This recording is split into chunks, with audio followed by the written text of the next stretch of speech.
Hi everyone, welcome and thanks so much for checking out my channel today. My name is Tanny and I am an independent author and somebody who really just loves a great story. So on this channel I talk about writing, stories I've enjoyed, and lessons I've learned in my publishing journey. My young adult fantasy novel, Tethered Spirits, is currently out with beta readers, and so I thought it would be fun just to kind of examine my process and how it's evolved and the things that have worked for me, and just some of the lessons that I've learned along the way as I have kind of figured out how this beta reading process works best for me. The previous video I did was about beta reading basics and kind of some of the things that you might want to think about before you actually send your manuscript out to beta readers and get started. So I will link that in the cards if you haven't already seen that. It just covers things like what beta reading is, when to get beta readers involved, how to find beta readers, and how to create a form and get beta readers to sign up. Now that we've covered all of those things, it's time to get into the actual process of working with beta readers. This is the part that has been the most trial and error for me, and my process has kind of looked a little different with every book. But I feel like I finally got it to a place where it works really well for me and is something that I can continue to go with for every book that I write in the future. Maybe not every book, like let's not, jump too far ahead of ourselves, but at least for the foreseeable future. Before we jump in, I just want to reiterate that everybody's beta reading process is different, and that's okay. If yours doesn't look exactly like mine, don't stress too much about it. This is just kind of what has worked for me and things that I've learned along the way. Hopefully there's stuff in here that's useful to you, and feel free to take and change and modify whatever is helpful, but don't feel like you have to stick to everything the way I'm laying it out exactly. Alright, so let's dive in. First of all, let's talk about what to send to beta readers. Obviously, you'll be sending them your manuscript, right? But for me, there's kind of some other things involved that I send them as well that I want to go over. So let's just break that down a little more. The very first thing I will do is I will reach out to potential beta readers and just thank them for their interest in reading the story. I try to be really positive and enthusiastic about this while also laying out clear expectations as far as when I want the feedback returned by and what kind of feedback I'm looking for. For me, I'm usually looking for big picture feedback on things like characters, plot, setting, world building, magic system, if there is one, things like that. I try not to get super specific with this because I do want my beta readers to feel like they can provide whatever kind of feedback they want to. All of that is useful to me, and I just am happy to get whatever feedback they feel like giving. I don't ask my beta readers to provide feedback on things like spelling, grammar, sentence structure, all of those little nitty-gritty details of a story. And that's just because a lot of those little things are going to change as I make the revisions to the story. And so it doesn't really matter if I have a few missing commas here and there or, a few spelling errors or whatever. I don't need my beta readers to focus on that stuff. That's for, line edits and copy edits and things like that. We can worry about that later. Sometimes beta readers will point those things out as they come across them, and that's fine. I don't ever want to discourage somebody from providing that kind of feedback if they feel like it, but it's also just not something that's super important to me at this stage of the writing process, so I just tend to not mention it in the email at all. I also let them know that they are welcome to stop reading at any time or for any reason, but if they do decide to stop, that I would really appreciate if they would just reach out and let me know so that I'm not just, hanging around waiting for feedback that I'm never going to get. It really sucks to have a beta reader just completely drop off the map and not respond to you at all. But as a beta reader, it also sucks to have to tell an author that you can't finish the beta reading that you agreed to do. I don't ever want to make that any more uncomfortable for anybody than it has to be. So I just try to let people know up front that, if you can't finish, that's okay. Just let me know. I don't try to put my beta readers under any obligation to finish, and I let them know that really any kind of feedback they can provide, even if they only make it through the first few chapters of a book, I'm happy to get that feedback. I think if you set that expectation up front and give beta readers a way out at any time and for any reason, it makes it a little easier for them to come to you if they do need to drop out of the beta reading. In that first email I send, I also remind beta readers what my deadline is. If I'm just sending the first few chapters, I might give them a few weeks to return those to me. If I'm sending out the entire manuscript, I will give anywhere between a month or maybe even a few months, especially if it's a longer book like Tethered Spirits. I have given readers, 2 to 3 months to finish that. And finally, I let them know that I will be checking in periodically just to make sure that they're staying on track and to remind them, of where they should be at in the story or when I want the feedback returned by. I don't want to pester people too much, but again, it's, just to kind of help people stay on track and remind them. If I am sending the story to a critique partner or somebody that I've worked with before, or even just a beta reader who's more familiar with my work and has read stuff for me before, I don't usually send out the first couple of chapters. I will usually just send them the entire manuscript up front. And that's just because I kind of already have that established relationship for them. I still let them know that they're welcome to back out for any reason and that they're not obligated to finish. And again, just reiterate that I would really like to know if they decide that they can't finish it. If you have never worked with a beta reader before, if they're completely new to you, it's a good idea to just send out a few chapters first. And if I'm doing a swap with someone, I will request that they only send me 2 or 3 chapters at first, just so we can kind of make sure that we're a good fit for each other and that the beta reading relationship is going to work well for both of us. Again, this gives beta readers an out if they decide they don't want to beta read the entire story, or if they decide that the book just isn't for them after all. You want beta readers to be critical and to give you critical feedback, but you don't want to get a beta reader who just hates your story and just hates it completely and can find no redeeming qualities about it. They're going to be miserable reading it. You're going to be miserable reading all of their comments because all their comments are probably going to be negative, and it's not good for anybody. When you send out those first few chapters, that also gives you a chance to kind of determine if the person's feedback style is going to be a good fit for you and for the kind of story that you're trying to tell. For me, I'm really looking for people who can be critical and can be honest and tell me how it is. But I also really love when beta readers are able to point out things that are working well or things that they really like about a story. That's almost as helpful to me as the critical feedback is. So when you get those first couple of chapters back, just look through their comments, look at what kind of feedback they're providing. Are they giving you enough feedback? Are they too focused on the little details like grammar and spelling and not so focused on the big picture elements that you might really need feedback on? Those kinds of things can help you determine whether someone is going to be a good fit for the story or not. If you're working with a critique partner or doing a manuscript swap, it's also important to make sure that you are providing the kind of feedback that they're looking for as well. After you review that feedback on the first couple of chapters, you can also just kind of look at how the process went in general. Did they return the feedback on time? Is their feedback what you were looking for, or is there something missing? And then just reach out to them and ask them if they are interested in continuing to read the rest of the manuscript.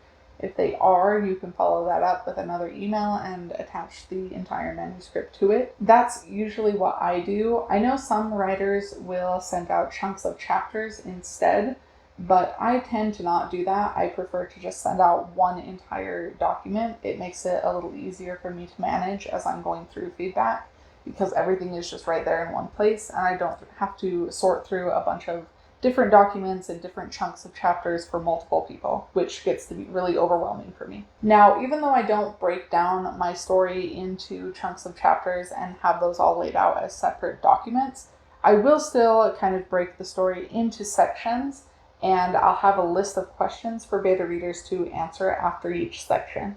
This is something that I've just started doing recently with Tethered Spirits, and it worked really well for me, and I was able to kind of seek out and prod beta readers for specific feedback and specific questions that I had for each part of a story. And so that has been really helpful for me and has been kind of a game changer in terms of how I do beta reader feedback. For me, those chunks of chapters are, 5 chapters, 7 chapters, somewhere in that range usually. As a book goes on, my sections tend to get a little longer and there will be fewer questions.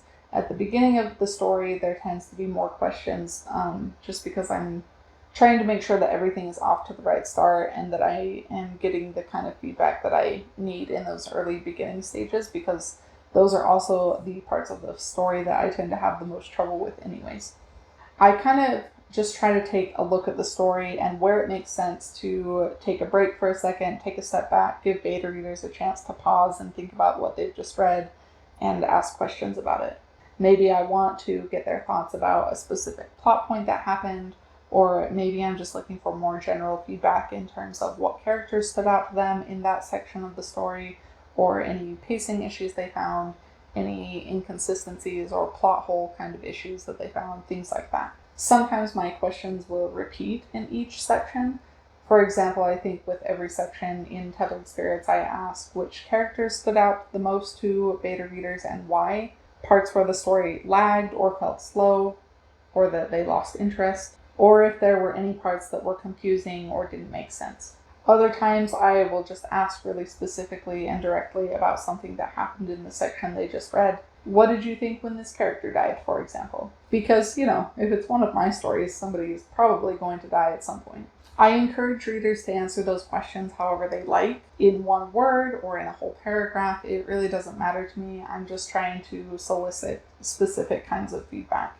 I also let them know that they can skip any questions that they don't feel like answering, or if they feel like they've already answered a question in a comment earlier in the story, feel free to skip it. I really want to make the process as easy as possible for them, and I never want the questions to feel tedious or annoying to my beta readers. So I try to be as flexible as possible and just use the questions to kind of guide the feedback that they might provide or kind of what I'm looking for. At the very, very end of the book, though, I do have a separate list of questions, and I do request beta readers to fill all of those out when they get to the end. These are the biggest, most important questions about the story and really help me gauge how readers felt about the story overall as a whole. And so those are the things that I really, really need readers' feedback on and really absolutely want them to answer, even if they've skipped every other question in every other section so far. I have it set up so that that section will ask for their thoughts about every major character in the story, the overall pacing, any big discrepancies or inconsistencies or plot holes that they may have noticed, any world building issues or things that didn't make sense with the magic system, any other overarching plot elements like that that are going to be relevant to the entire story as a whole. Once you've sent your manuscript out, it really is kind of just a waiting game, but there are some things that you can do to follow up with beta readers and make sure that they're staying on track and going to finish the story in a timely manner. Now, you don't want to pester your beta readers or bug them or make them super annoyed with you. So, you don't email them every day asking where they're at in the story or how far they've gotten or anything like that. Just take a breath, take a step back, let them go through their process, go do something else for a little while. It'll be fine. You might email them every 2 or 3 weeks just to see how they're doing. And in those emails, you might give them a reminder, depending on when your deadline is and how long you initially gave them to beta read. You can say something like, it's been a few weeks, you should be at chapter 17 in the story by this point, or whatever you want to say, but just to kind of let them know how much time they have left and kind of where they should be at. A couple of weeks before your deadline approaches, you might want to send out an email just reminding everybody that the deadline is coming up. You can email them again a few days before the deadline, and then usually I won't email people until after the deadline has passed. Maybe a week or 2 afterwards, if I still haven't heard back from a beta reader or if they still haven't gotten their feedback to me, I'll just reach out and gently remind them, ask, if they need more time, how much more time do they think they need, what's going on, is there anything I can do to support them in finishing the story. With Tethered Spirits, I only had one beta reader who didn't get back to me, and I did have to kind of email that person a couple of different times, and they just eventually stopped getting back to me, and it happens. And that's the thing, though, is that you can't and really shouldn't expect every single beta reader to completely finish the story and send their feedback. It's really not all that uncommon for a beta reader to just kind of ghost you and disappear off the face of the earth, and you never hear from them again. It sucks when it happens, but that's just kind of part of the process, and there's not a whole lot you can do about it. I do think you can reduce the risk a little bit by making sure that you are screening potential beta readers appropriately, and following up with beta readers, not to the point that you're annoying them, but a quick check-in now and then is not going to hurt anybody. Just make sure that you keep those communications positive and friendly. This is also why it's a good idea to maybe get a couple more beta readers than you think you need. Just in case somebody does disappear on you, then it's not as big of a deal. The last thing that I want to talk about in this video is what to do when your book is out with beta readers. Because you're going to have a chunk of time there where your book is gone and, you can work on it, I guess, but to me, it's never been super helpful to work on a project while it's out with beta readers, at least not directly. I'm not going to be going in and making changes to the manuscript. I'm not going to be doing anything with the manuscript, really. I really just try to use that time where my book is out with beta readers to take a step back and kind of disengage from the story for a little while, so that when I do get the feedback returned to me, I can go back into it with fresh eyes and a fresh perspective. And usually at that point, I've been working on that manuscript for months at a time. And so I'm sick of it. I don't want to look at it anymore. It's really a good idea for me to just stop and take a step back and not think about it. Let's think about something else for a little while. I might catch up on some TV shows or read some books, play a video game, work on other projects. I always have other projects to work on, art projects, writing projects, anything, but I'm not working on the manuscript that I just sent out. I'm just leaving it alone. Once I have taken kind of that break period for several weeks, then I might go in and kind of work on things that are related to the story.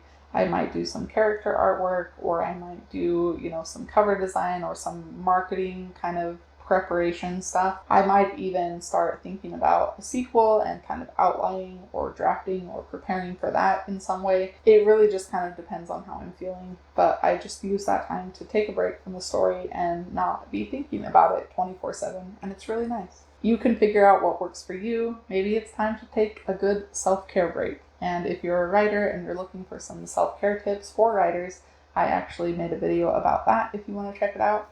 I will link it in the cards. That's all I have for you today. Hopefully some of those tips were useful to you, and I would love to know how you work with beta readers and some of the parts of the process that you find work best for you. Or if you've been a beta reader yourself, what has really worked best for you from the authors and how they interact with you and work with you. Leave a comment below to let me know. I will have one more video in this series that will be looking at how to implement beta reader feedback once you've received it. So stay tuned for that. Be sure to subscribe and ring the bell if you want to get notified as soon as that goes up, or if you want to see more videos like this in the future. Thanks so much for watching, and I hope you have a fantastic rest of your day. I'll see you next time. Bye.